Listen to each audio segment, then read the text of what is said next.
الذي وفق من أحبه واصطفاه لاتباع حبيبه ومصطفاه سيدنا محمد بن عبد الله صلى الله عليه وعلى آله وصحبه وسلم. نسأله سبحانه وتعالى كما اجتمعنا وإياكم على محبة حبيب محمد أن يوفقنا وإياكم لاتباعه في الأقوال في الحركات السكنات، وأن نربي أولادنا على شريعته وعلى دينه وعلى قرآنه وعلى خلقه وعلى أدبه لنكون معه في يوم القيامة مع الآمنين الذين لا خوف عليهم ولا هم يحزنون.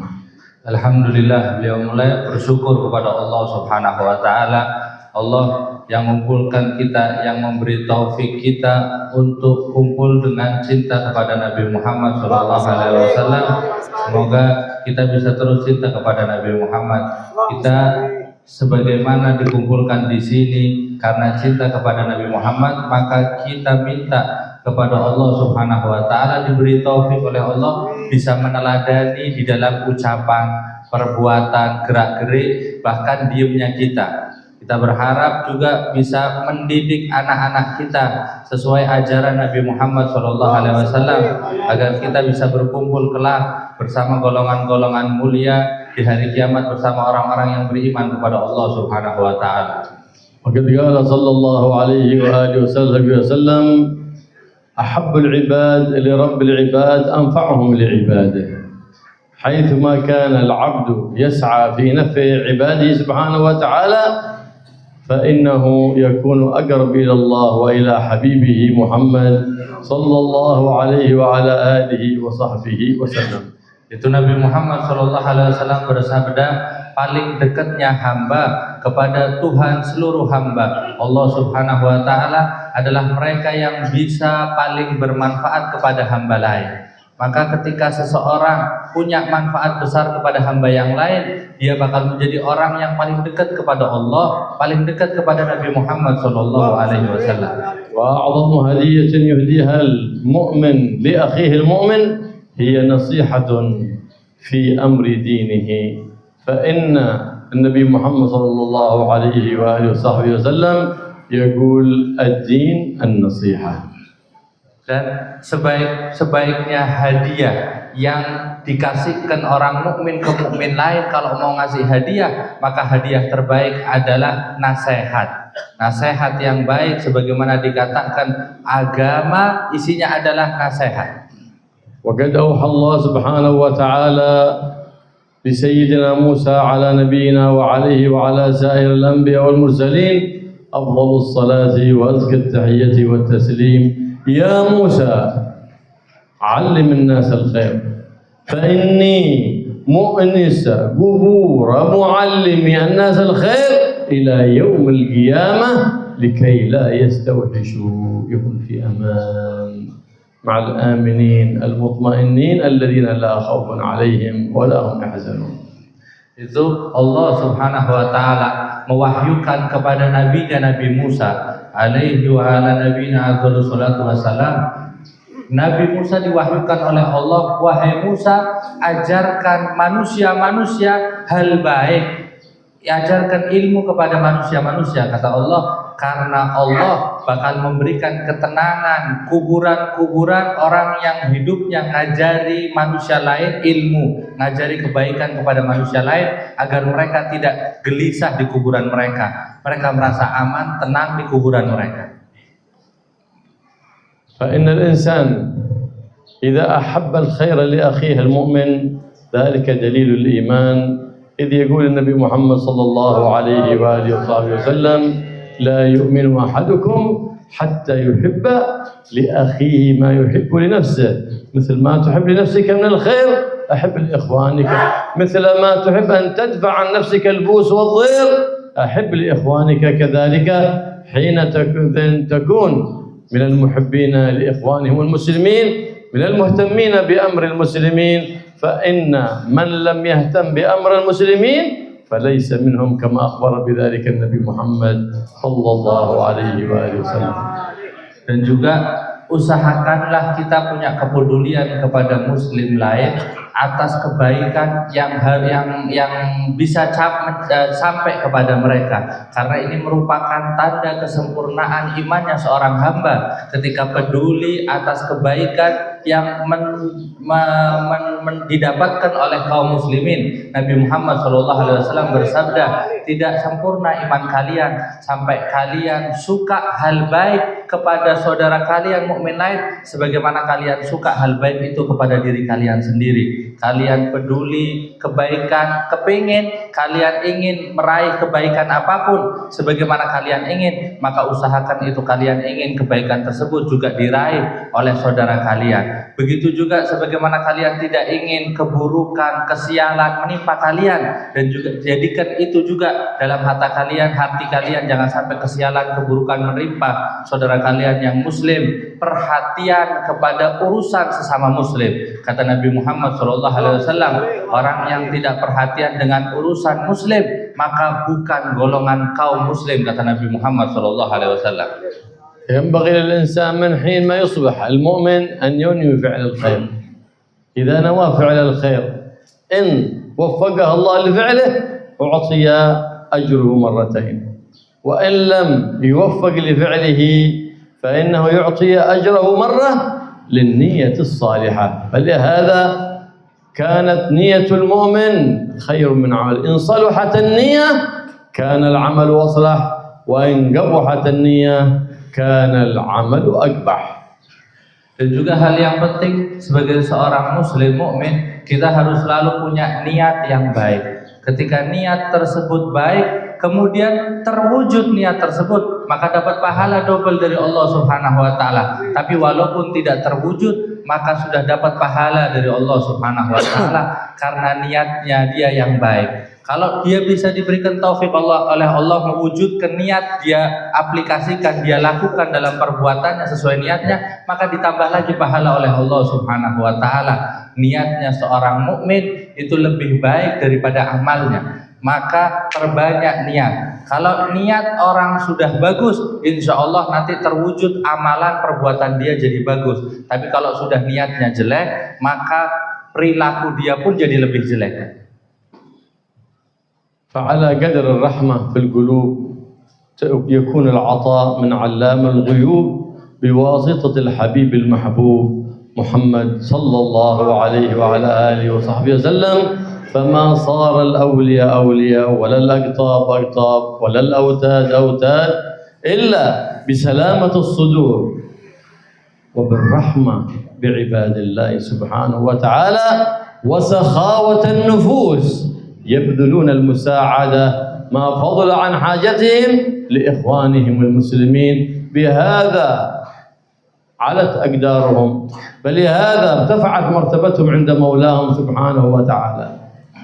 Dan juga jadikan hati kita ini penuh kasih sayang, penuh rahmat kepada semua orang, karena tidak ada seorang soleh walinya Allah menjadi wali, kutub menjadi kutub, orang hebat menjadi hebat, kecuali karena hatinya yang bersih, hatinya yang selamat dari kotoran-kotoran, dan juga karena rahmat di hati mereka kepada sesama muslim. Kemudian karena kedermawanan dalam jiwa mereka, hati mereka yang dermawan, sehingga mereka rela mengorbankan, memberikan, mencurahkan segala yang mereka miliki untuk kebutuhan maslahatnya sesama muslim. Ini hati yang baik, hati penuh rahmat yang menjadikan seseorang mulia di sisi Allah Subhanahu wa taala. Qala sallallahu alaihi wa alihi wasallam, ar-rahimun yarhamhumur rahman, yarhamhum fawqa al-ard wa tahta al-ard wa yawm al-'ard. Irhamu man fil ard yarhamukum man fis sama. هكذا علمنا النبي محمد صلى الله عليه وسلم أن ديننا الإسلام مبني على الرحمة. فلهذا يقول المولى سبحانه وتعالى وما أرسلناك إلا رحمة لأهل الأرض، رحمة لأهل السماء، رحمة لكل الخلائق. Orang yang punya kasih sayang dalam dirinya, maka dia bakal diberikan kasih sayang oleh Allah Subhanahu wa taala. kasih sayang yang diberikan oleh Allah ketika dia masih hidup di atas muka bumi ini, sampai dia nanti dikuburkan di dalam bumi ini, sampai nanti hari dihadapkan di hadapan Allah Subhanahu wa taala, dia bakal terus dapat rahmat dari Allah Subhanahu wa taala. Maka Allah, Nabi Muhammad sebutkan, maka sebarkan kasih sayang kepada siapapun di muka bumi ini, maka yang di langit bakal memberikan kasih sayang kepada orang tersebut. Maka jadikan kasih sayang ada dalam diri kita, sebagaimana Nabi Muhammad SAW. Allah tidak mengutus Nabi Muhammad kecuali sebagai rahmat untuk alam semesta, sebagai rahmat untuk setiap makhluk yang ada, sebagai rahmat untuk kita bahkan nanti di alam kubur dan di akhirat. Nabi Muhammad sallallahu alaihi wasallam kana ala hijrihi Sayyidina Al-Hasan wa Sayyidina Al-Husain, فكان يقبل سيدنا الحسن تارة ويقبل سيدنا الحسين تارة أخرى، وبجواره أحد يقال هو الأقرع بن حابس غليظ القلب، رجل من البادية غليظ القلب،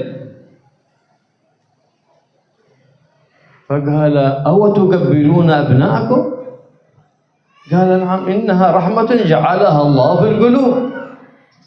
فقال لهذا الرجل الأقرع للنبي محمد صلى الله عليه وسلم: إن لي 10 من الولد ما قبلت أحدا، ما قط قبلت أحدا منهم. فالتفت إليه النبي محمد صلى الله عليه وسلم وعليه الغضب من ذلك الرجل، فقال له وهو مغضب: وما أصنع لك أن نزع الله الرحمة من قلبك، فإن الرحمة بالصغير هذا من شريعة النبي محمد، وتوقير الكبير من شرع النبي محمد. فيقول النبي محمد: ليس منا من لم يوقر كبيرنا ويرحم صغيرنا. Itu pernah Nabi Muhammad SAW di kamarnya, di ruangannya bersama dua cucunya, Sayyidina Hasan dan Sayyidina Husain. Kemudian sama Nabi Muhammad bermain bareng, terkadang Nabi Muhammad mencium Sayyidina Hasan sebelah kanannya, Sayyidina Husain sebelah kirinya, dicium sini, dicium situ. Kemudian di tempat itu salah satu ada orang bernama Al-Aqra bin Habis, dia melihat Nabi Muhammad SAW. Ya Rasulullah, apakah kamu cium-ciumi anak kecil, anak-anakmu ini dicium-ciumi terus? Kata Nabi Muhammad, iya, ini rahmat yang sudah diberikan sama Allah Subhanahu wa taala, kasih sayang, sehingga sama anak kecil pun sayang. Kata orang ini kepada Nabi Muhammad, ya Rasulullah, saya punya 10 anak, tidak pernah saya cium sekalipun satu dari mereka, satu pun tidak pernah ada yang saya cium sama sekali.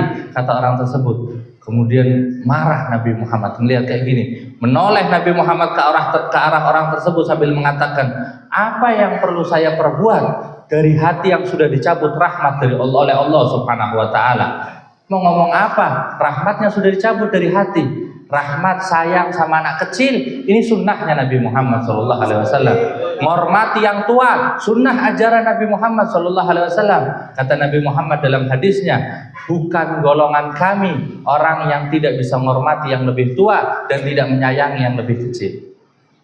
والنبي محمد صلى الله عليه وسلم علم سيدتنا فاطمة الزهراء دعاء وهو: اللهم إني أستغيث برحمتك، ورحمة الله هو حبيب الله ومصطفاه محمد بن عبد الله صلى الله عليه وعلى آله وصحبه وسلم، إذ هو صلى الله عليه وآله وسلم أرحم الخلق بالخلق، فخلقه الله رحمة خالصة، ومن تلك الرحمة خلق الله منها كل رحمة توزعت وتفرعت في الوجود.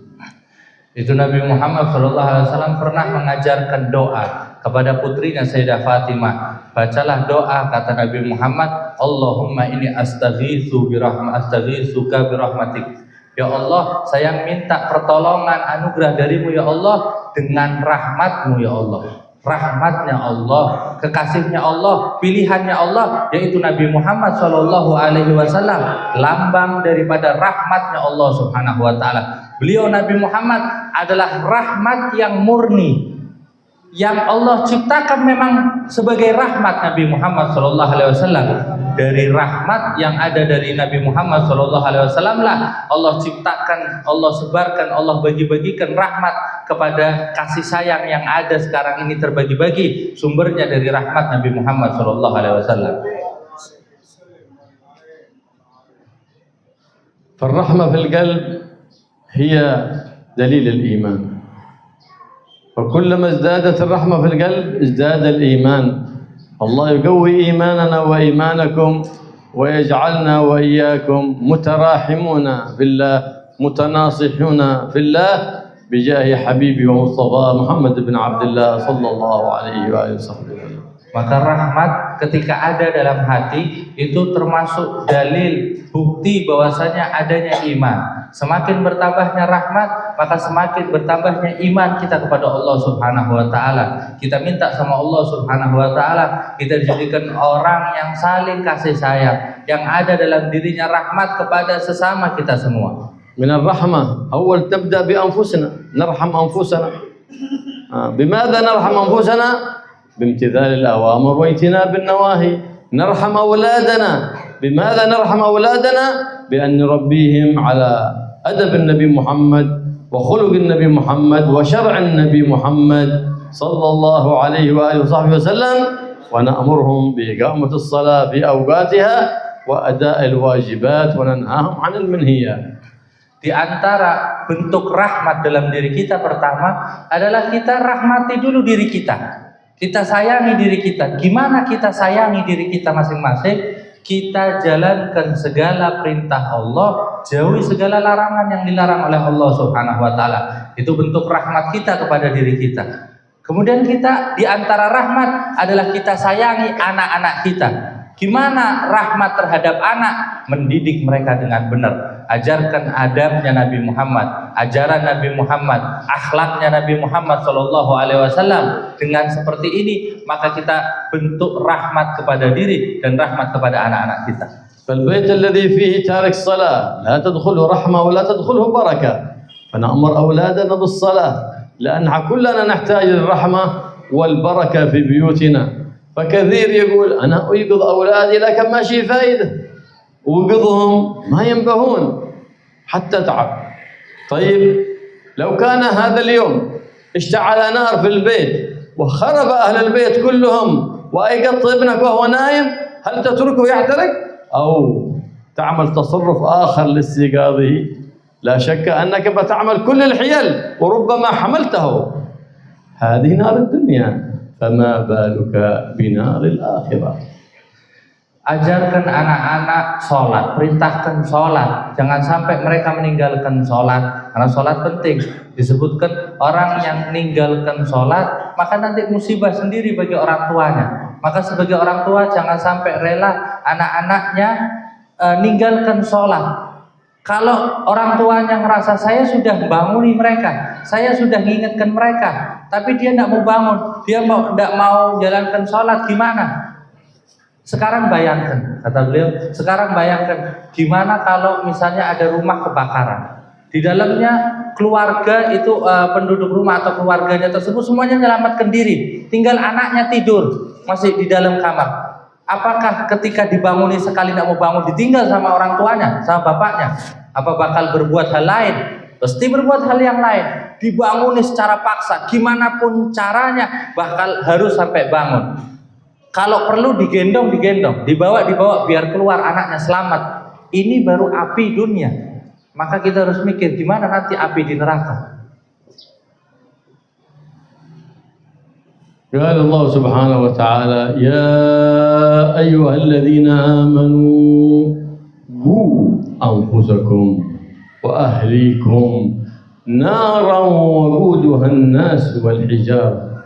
قال سيدنا علي بن أبي طالب قيل له كيف نقي أنفسنا وأهلنا من النار؟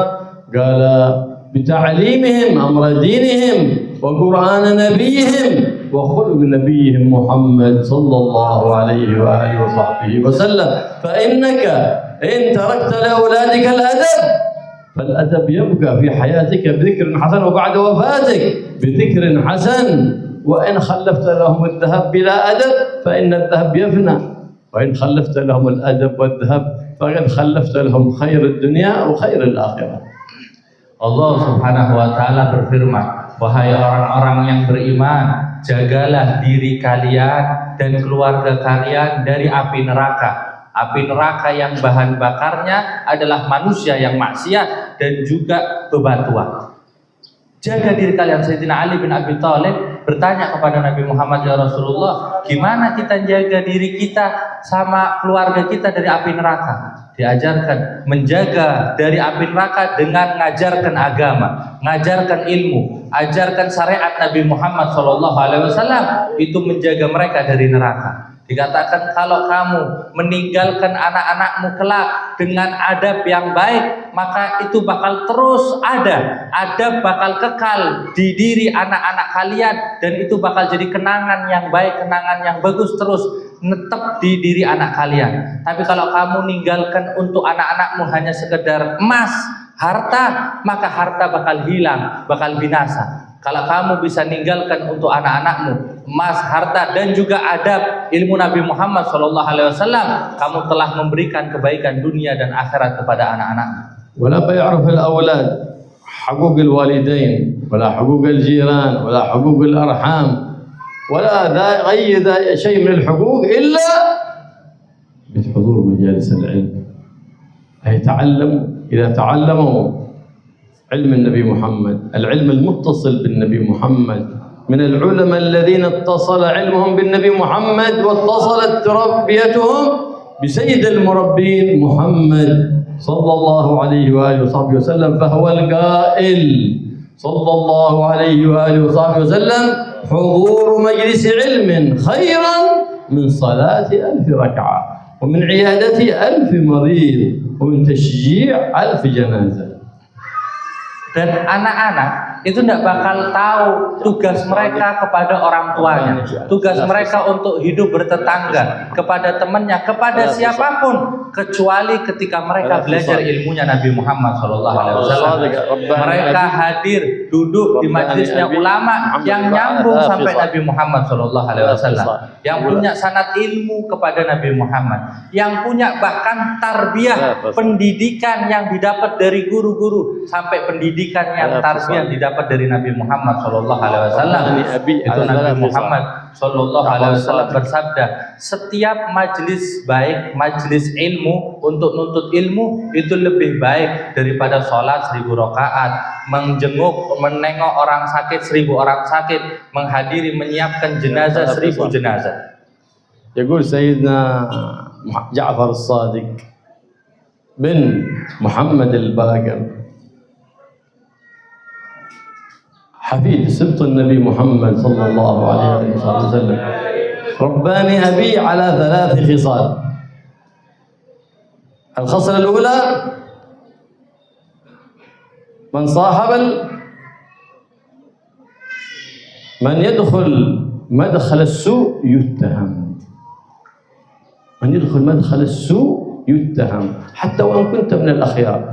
إذا جالست الأشرار كنت حسبت منهم ومعهم، كما قال مولانا فخر الوجود الشيخ أبو بكر بن سالم مولى عينات: من ساير الأخيار حظي بالمعارف والأسرار، ومن ساير الأشرار لحقه العار والنار. العار في الدنيا بالخزي والعياذ بالله، والنار في يوم القيامة.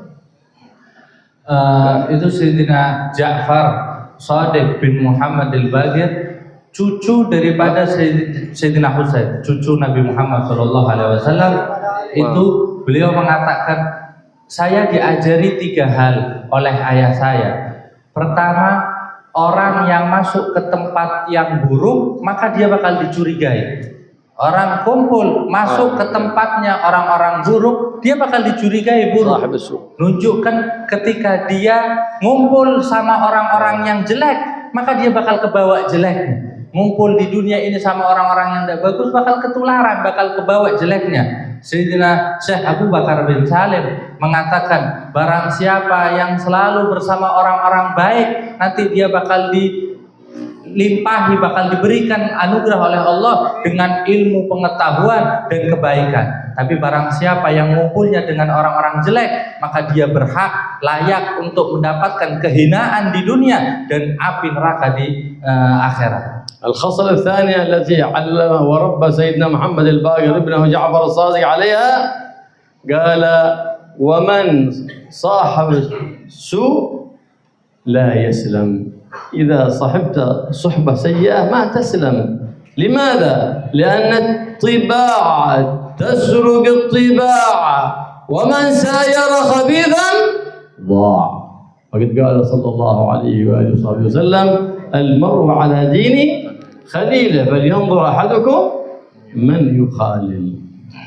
Itu hal yang kedua yang diajarkan oleh sang ayah Sayyid Imam Muhammad al-Baqir kepada putranya Ja'far Shadiq.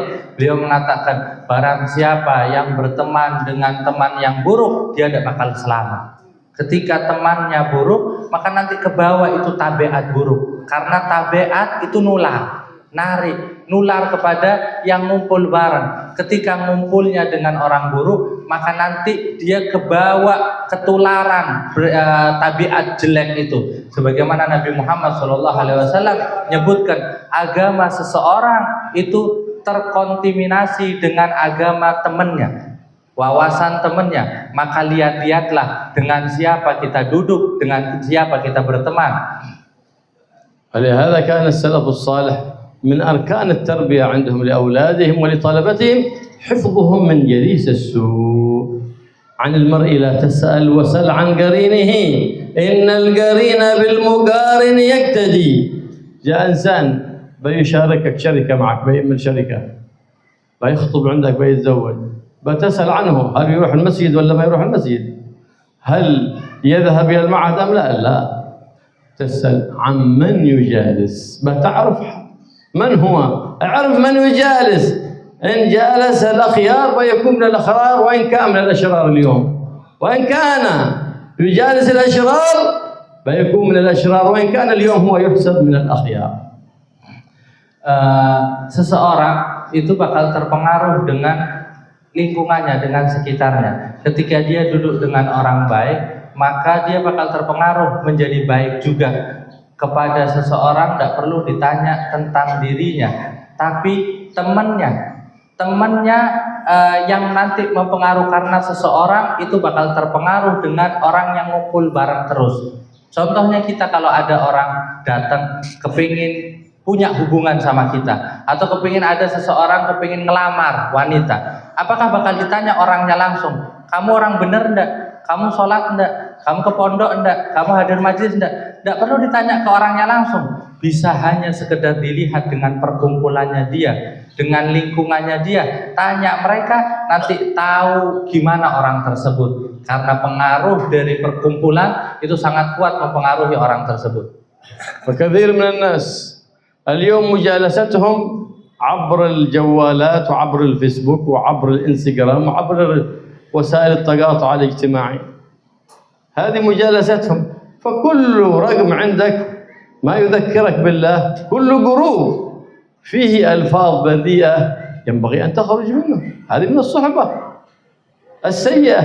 وكل جروب يفيدك في أمر دينك فالزمهم وشارك فيه حتى تستفيد في أمر دين أو أمر دنيا. وما لا فائدة فيه لا في أمر دين ولا دنيا ذاك من الفضول الذي نهى عن النبي محمد صلى الله عليه وسلم عنه فقال من حسن إسلام المرء تركه ما لا يعني. Zaman sekarang pertemanannya sudah lewatnya media sosial, lewat WhatsApp, lewat Instagram, lewat Facebook. Pertemanannya di situ. Maka kita juga harus waspada pertemanan kita yang ada di media sosial kita, di HP kita, kepada siapa saja. Nomor yang kita simpan, bahkan mungkin grup-grup yang kita ada di dalam grup tersebut. Kalau itu bermanfaat untuk agama, bagus. Tapi kalau tidak bermanfaat apa-apa untuk diri kita, tidak bermanfaat untuk agama kita, makanya sudah keluar dari grup tersebut karena membahayakan. Ini juga kumpulan, ini teman-teman kita. Walaupun sifatnya lewat di HP, dan perkumpulan zaman sekarang seperti ini. Ketika tidak bermanfaat, tidak ada manfaatnya, bahkan manfaat dunia tidak ada, manfaat akhirat agama juga tidak ada. Maka ini yang disebut oleh Nabi Muhammad fudul, hal yang tidak penting. Kata Nabi Muhammad, sebaik-baiknya Islamnya seseorang ketika dia meninggalkan hal yang tidak bermanfaat untuk dirinya. الخصلة الثالثة الذي يقول سيدنا جعفر الصادق رباني أبي محمد الباقر عليها من لم يملك لسانه يندم فإن اللسان إن ملكتها أمنت لأن لسانك حصانك إن صنته صانك وإن هنته هانك فاملك لسانك وعرف ما تقول وعاقبة ما تقول. Dan hal ketiga yang diajarkan oleh Imam Muhammad al-Baqir kepada putranya Ja'far as-Shadiq, kalau kalian tidak bisa menjaga lisan kalian, kalian bakal menyesal, kalian bakal merugi. Karena lisan kalian kalau sudah bisa dijaga, kalian bakal dapat aman. Lisan itu sebagai penjaga kita. Kalian jaga mulut dengan benar, mulut jaga kita. Tapi kalau kalian tidak jaga, berkhianat, melanggar aturan Allah dengan mulut kalian, maka mulut kalian yang membahayakan kalian sendiri. Mulut ini jaga yang benar. Jaga apa ucapan kita, apa yang mau kita omongkan, dan efek dari omongan yang kita ucapkan. Qala Sayyidina Abu Dzar lin Nabi Muhammad SAW, ya Rasulullah, أنا ونواخذ على ما نقول بألسنتنا. قال النبي محمد صلى الله عليه وآله وسلم ثكلتك أمك يا أبا ذر وهل يكب الناس على مناخرهم إلا حصائد ألسنتهم. هذا اللسان كلمة ترقيك، كلمة تدنيك، كلمة تدخلك الجنة، كلمة تدخلك النار. فاحرص على ما تقول فإن كثير من الناس يتكلم بالكلمة ولا يبالي. قال صلى الله عليه وآله وصحبه وسلم كلمة يتكلم بها العبد لا يؤبه لها، لا يلقي لها بالا، يهوي بها في جهنم 70 خريفا. Itu Sayyidina Abi Dzar bertanya kepada Rasulullah SAW, ya Rasulullah, apakah kita bakal dihukum dengan apa yang kita ucapkan? Bakal disidang dengan apa yang kita ucapkan? Kata Nabi Muhammad SAW, sakilat ka umuka, hati-hati, jangan main-main. Bukankah orang nanti tersungkur di neraka jahanam dengan kepalanya dulu atau dengan hidungnya dulu tersungkur, kecuali karena hasil daripada yang dia ucapkan dahulu. Karena ucapan itu bukan main-main. Jaga lisan kita. Apa yang bakal kita ucapkan? Ucapan bisa bikin orang dengan ucapan tersebut jadi mulia, bisa membuat dari ucapan tersebut menjadi hina karena omongan dia. Maka bahkan terkadang ucapan yang dia tidak sangka-sangka, yang dia tidak kira-kira, ucapan yang dia tidak pedulikan, itu bisa membahayakan dia. Ucapan yang tidak masuk ke hati, tapi ternyata itu pengaruhnya sangat besar. Kata Nabi Muhammad SAW, berapa banyak orang yang ngomong, yang dia perkirakan omongannya punya efek, dia anggap biasa aja, asal ngomong kayak gitu. Ternyata omongan tersebut yang menjerumuskan dia ke nerakanya Allah Subhanahu wa Ta'ala. Maka ucapan bisa bikin dia masuk surga, ucapan pun bisa dia bikin dia masuk nerakanya Allah. Al-lisan jirmuhu ay hajmu saghir, lakin jurmuhu kabir.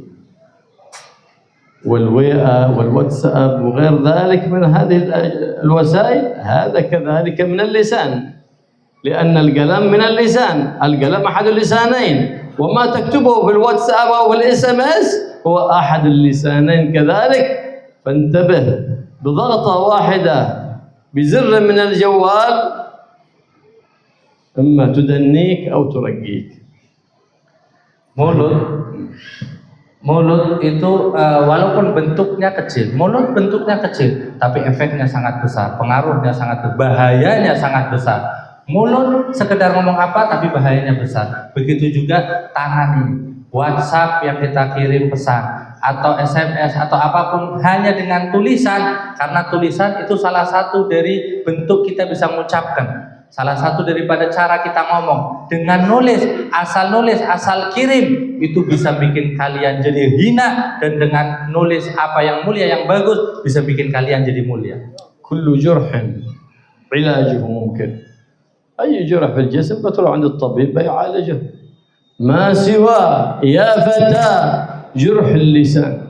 هذا جرح اللسان ما يندمج، يبقى جرح في الجنان، كلمة واحدة يخلوا يحب الصفطة هكذا جرح بها إنسان فدمت ذلك الجرح في قلبه ما اندمج. كلمة واحدة شجعت إنسان فنجح في حياته، كلمة واحدة حطمت إنسان وفشل في حياته. وما الذي أهلك أهل الأرض إلا بكلمة واحدة دعا بها سيدنا نوح: ربي لا تذر على الأرض من الكافرين ديارا. فلم يبقى أحد على الأرض إلا من كان في السفينة مع سيدنا نوح. Satu ucapan itu, mulut ngomong sedikit pengaruhnya sangat besar. Ketika dia ngomong baik, maka dia bakal punya hasil yang besar.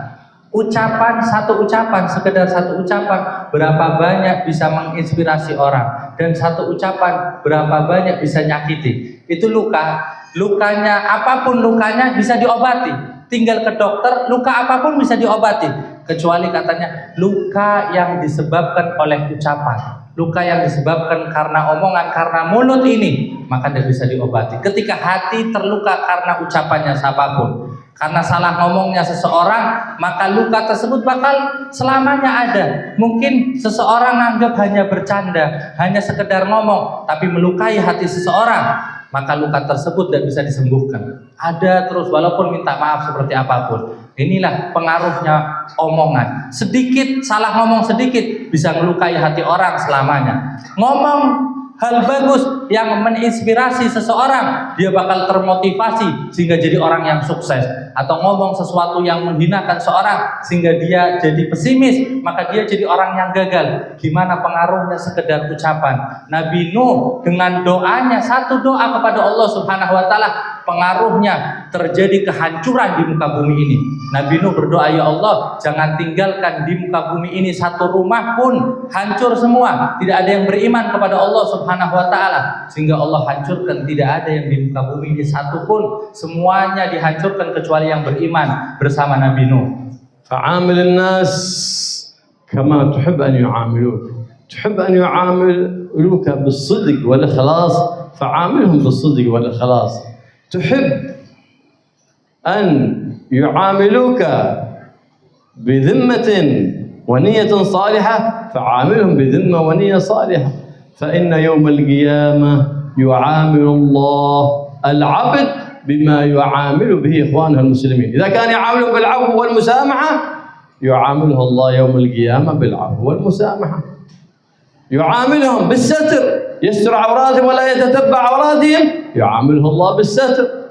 فإنه يوم القيامة يكون بين العبد، إذا كان يعامل أخوانه بالستر، إذا أراد الله مناقشة عبده الذي يستر على أخوانه المسلمين، يوم القيامة يستر عليه ذنوبه، فيستر الأكناف وتستر الأستار، ولم يطلع ماذا يحصل بين العبد ومولاه، لا نبي مرسل ولا ملك مقرب، فيناقشه يقول: عبدي ذنوب سترتها عليك في الدنيا واليوم أغفرها لك بأنك تستر أخوانك المسلمين.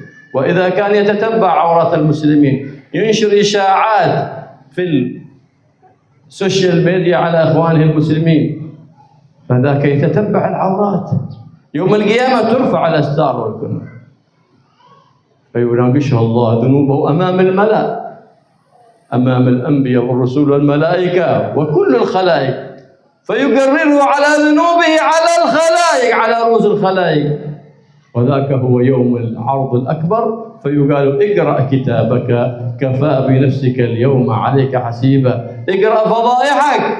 إيش بتقرأ؟ فتقرأ فضائحك أمام الناس. فاستروا عورات أخوانكم يستركم الله فوق الأرض وتحت الأرض ويوم العرض. sebagaimana apa yang kita inginkan orang berbuat kepada kita, maka jadikan perbuatan itu ada pada diri kita untuk orang lain. Kita kepingin orang bermuamalah dengan jujur, dengan ikhlas kepada kita, maka kita harus bermuamalah kepada orang dengan jujur, dengan ikhlas, dengan niat baik. Sebagaimana kita kepingin orang berbuat baik, punya niat baik, punya tanggung jawab sama kita, kita juga harus punya tanggung jawab, punya niat baik kepada orang lain. Dan sebagaimana kita kepingin kelak ditutupi aibnya oleh Allah Subhanahu wa Ta'ala, maka tutupi aib orang lain, jangan sebarkan, jangan dibikin rame aibnya orang lain, jangan disebar-sebarkan aib orang lain. Tutupi orang yang nutupi aib orang lain, maka bakal ditutup oleh Allah Subhanahu wa Ta'ala aibnya nanti di akhirat. Ketika dia berbuat dosa kepada Allah Subhanahu wa Ta'ala di dunia, kelak nanti diinterogasi oleh Allah Subhanahu wa Ta'ala. Orang yang hidupnya nutupi aib orang, tidak menyebar-nyebarkan aibnya orang, keburukannya orang, maka nanti ketika disidang, interogasi oleh Allah, diberikan penutup oleh Allah Subhanahu wa Ta'ala, diberikan penghalang sehingga tidak ada yang bisa ikut menyaksikan, entah itu Nabi Musa atau siapapun malaikatnya, semua tidak ada yang ikut menyaksikan. Bahkan dikatakan oleh Allah Subhanahu wa Ta'ala kepada orang tersebut, engkau dulu berbuat dosa, engkau sudah minta ampun, dulu dosamu saya tutupi, Allah tutupi, maka sekarang dosamu pun Allah ampuni, karena kamu dulu menutupi aibnya orang lain, tidak mengumbar aibnya orang lain. Tapi orang yang hidupnya ngumbar aib orang lain di media sosial, apalagi disebarkan, dikirim aib orang lain disebarkan, maka siap-siap nanti aibnya dia bakal dibongkar oleh Allah Subhanahu wa Ta'ala. Ketika dia diinterogasi oleh Allah Subhanahu wa Ta'ala, maka dibuka, seluruh malaikat menyaksikan, seluruh makhluk bakal menyaksikan, satu persatu dosanya disebutkan, kamu berbuat ini, kamu berbuat itu, di hadapan seluruh makhluk yang ada. Maka tutupi aib orang lain sehingga kita mendapatkan tutupan aib dari Allah Subhanahu wa Ta'ala di dunia, dan juga nanti di kuburan, dan juga nanti hari ketika disidang oleh Allah Subhanahu wa Ta'ala. Allah سمى نفسه الستار لأنه كثير الستر لعباده، ويقول النبي محمد صلى الله عليه وآله وصحبه وسلم: من ستر مسلما ستره الله. وينبغي للعبد دائما أن يدعو بهذه الدعوة المباركة بعد كل فريضة: اللهم استر عوراتنا وآمن روعاتنا ولا تخزنا يوم القيامة. Allah Subhanahu wa Ta'ala menamakan di antara namanya Allah As-Sattar, yang maha menutupi aib, karena Allah saking seringnya menutupi aib manusia, aib hambanya. Nabi Muhammad SAW menyebutkan dalam hadisnya, barang siapa yang menutupi aib saudaranya, maka dia bakal ditutupi aibnya oleh Allah Subhanahu wa Ta'ala.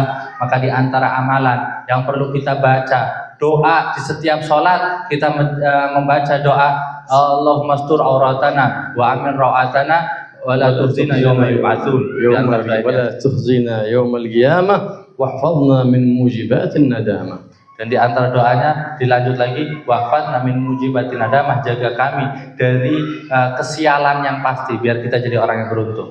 الله يبارك لنا ولكم إن شاء الله في الأوقات ويجعلها مصروفة في الطاعات ويوفقنا لتربية الأبناء والبنات على ما يرضي الله ويرضي الحبيب محمد صلى الله عليه وآله وسلم سيد السادات. Semoga kita diberi taufik oleh Allah bisa memakmurkan seluruh waktu kita dalam keadaan taat kepada Allah Subhanahu wa Ta'ala, dan kita bisa mendidik anak-anak kita dengan hal yang diridhoi oleh Allah Subhanahu wa Ta'ala, diridhoi oleh Nabi Muhammad sallallahu alaihi wasallam. يبارك في هذا المجلس إن شاء الله، يجعل مجلسا مباركا معمورا بالعلوم النافعات والحاضرين من الخيرين والخيرات، وبالقائم عليه حبيبنا باقر يعطيه الصحات والعافيات، ويبارك في أولاده إن شاء الله، يجعلهم يسيرون ويمشون على منهج آبائهم الذين مشوا على قدم النبي محمد سيد السادات صلى الله عليه وآله وسلم. Semoga Allah berikan keberkahan kepada majelis kita ini. Semua yang hadir di majelis ini, yang laki, yang perempuan, diberikan keberkahan oleh Allah Subhanahu wa Ta'ala. Jadikan majelis ini dengan isinya penuh ilmu yang bermanfaat untuk kita semua yang hadir di sini,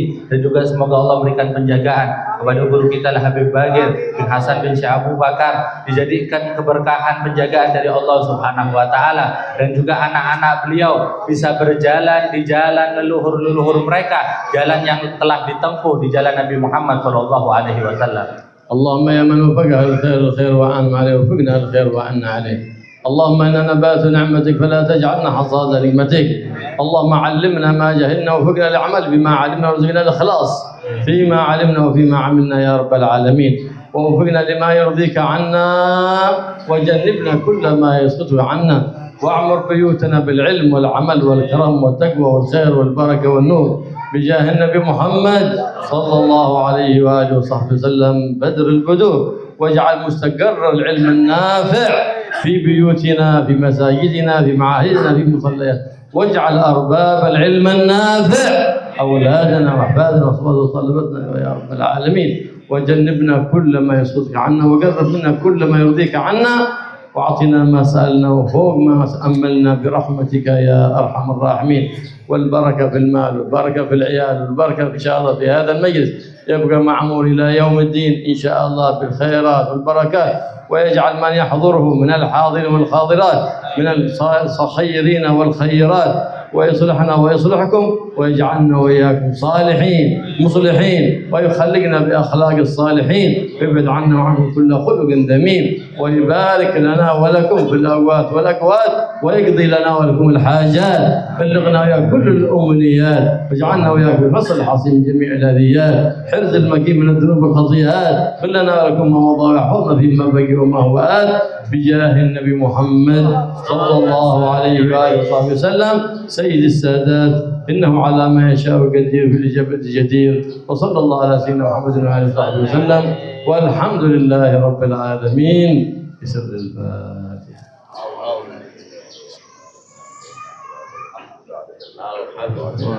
Amin ya Rabbal Alamin. Alhamdulillah. Ayo disampaikan.